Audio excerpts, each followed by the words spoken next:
निर्मला गावित यांचा अपघात झालाय आणि नातवाला फिरवत असताना कारने उडवलेला आहे। आपण सीसीटीव्हीची दृश्य सध्या बघतोय।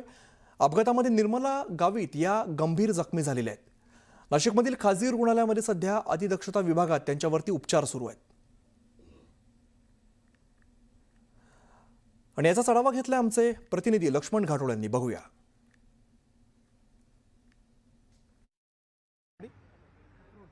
माजी आमदार निर्मला गावित यांच्या अपघाताचा एक भयानक व्हिडिओ जो आहे तो समोर आलेला आहे। हा अपघात नेमका कसा घडला याविषयी बोलण्यासाठी आपल्यासोबत त्यांच्या कन्या आहेत। ताई, निर्मलाताईंचा एक अपघात झाल्याचा व्हिडिओ समोर आला आहे।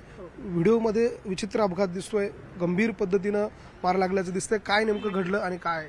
नक्कीच, जर आपण तो व्हिडिओ पाहिला असेल तर कोणालाही विश्वास बसणार नाही की त्या व्यक्तीची आज परिस्थिती कशी असेल। पण सुदैवाने त्यांच्या पुण्यांमुळे आज त्या कॉन्शियस आहेत, बोलता आहेत आणि त्यांना इंजरीज झालेल्या आहेत, पण खूप गंभीर अशा काही नाही आहेत की त्यांना डोक्याला वगैरे मार लागला असेल असं। पण इंजरीज आहेत, खूप सारे आहेत आणि अजून तो कोण आहे याचाही आम्हालाही अजून कल्पना भेटलेली नाहीये। ताई, खरं तर त्यांना इजा झाली आहे किंवा काय याबाबत काय माहिती डॉक्टरांनी दिली आणि आता प्रकृती कशी?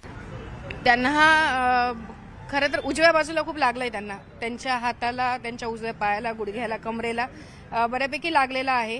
एक्सरेची रिपोर्ट नॉर्मल आहेत। पायाला लागलं असल्यामुळे त्यांना अजून थोडं चालायला डॉक्टरांनी नाही सांगितलंय, कारण साहजिक आहे त्यांना झटका खूप जोरात बसलेला आहे। पण उभं वगैरे राहायला सांगितलंय डॉक्टरांनी। तर बघू, 72 तास अंडर ऑब्झर्वेशन ठेवलंय डॉक्टरांनी।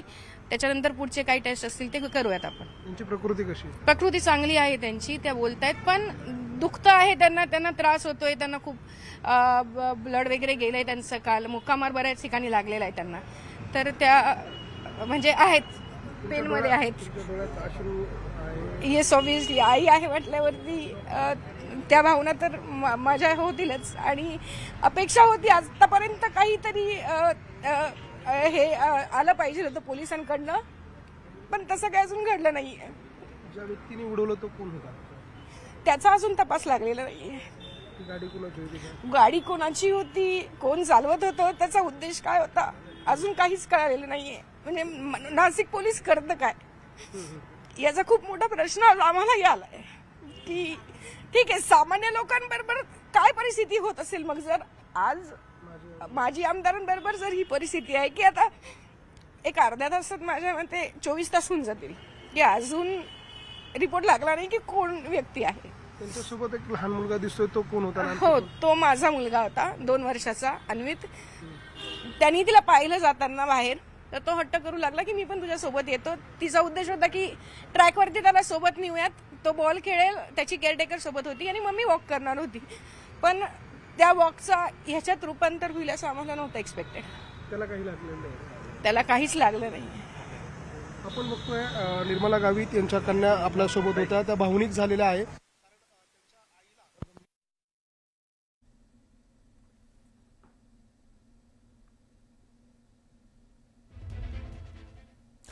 पुढची महत्त्वाची बातमी समोर येते ती म्हणजे अंबरनाथ आणि बदलापूर नगर परिषद निवडणुकीमध्ये शिवसेना आणि भाजपामध्ये घराणेशाही सुरू असल्याचं पाहायला मिळत आहे। शिवसेना शहर प्रमुख वामन म्हात्रेंच्या कुटुंबातील 6 जणांना उमेदवारी देण्यात आलेली आहे।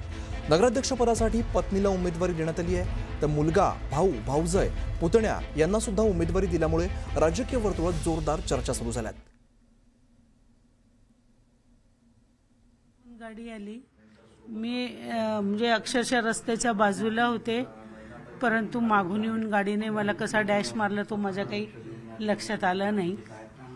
पण डायरेक्ट दवाखान्यात आल्यावरच मला थोडं कळालं। तुमचा नातू तुमच्याबरोबर?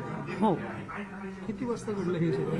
साधारण 5:45-6:30च्या दरम्यान।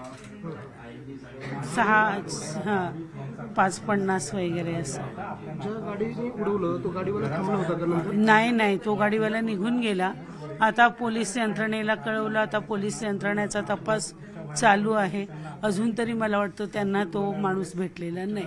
कुठे लागलं? मला मार हाताला लागलाय, पोटाला लागलाय आणि पायाला लागलाय। आपण बघतोय निर्मला गावित यांना गंभीर दुखापत झाली. ताई, पोलिसांचा निष्काळजीपणा वाटत नाही का? इतके वेळ झाला अजून ज्यांनी उडवलं तो माहिती नाही. म्हणजे तो सापडायला पाहिजे होता आतापर्यंत, पण काय आता पोलीस यंत्रणा कुठे अडकली कळत नाही. सापडला पाहिजे होता एवढ्या वेळात. तुमच्या नातवाला नाही लागलं ना? नाही नाही नाही, त्या चोट त्याला नाही काही लागलं, कारण तो माझ्यापासून थोडं दूर होता. अजून कोणीतरी एक महिला तुमच्या ती केअरटेकर होती माझ्या नातवाची. आणि किती अंतर होतं घरापासून? अहो ते हार्डली 200 मीटर, 200 मीटरच्या आत होतो आम्ही. तो गाडीवाला थांबलाच नाही का? नाही, गाडीवाला निघून गेला डॅश मारून. आपण बघतोय निर्मला गावित आपल्या सोबत होत्या. त्यांना अशा पद्धतीनं ज्या वाहनानं उडवलं ते वाहन जे आहे ते त्या ठिकाणून निघून गेलं. आपण त्यांना आता या हॉस्पिटलमध्ये ॲडमिट करण्यात आलेलं आहे. आणि या सगळ्या अपघातानंतर मात्र हा अपघात घडवणारा व्यक्ती कोण होता, ज्याच्याकडून गाडी ठोकली गेली, तो व्यक्ती नेमका कोण होता हे अद्याप पोलिसांनी शोधलेलं नाही आहे. त्यामुळे या सगळ्या अपघातामुळे वेगवेगळे संशय जे आहे ते उपस्थित केले जात आहे. Video journalist Ganesh कदमसह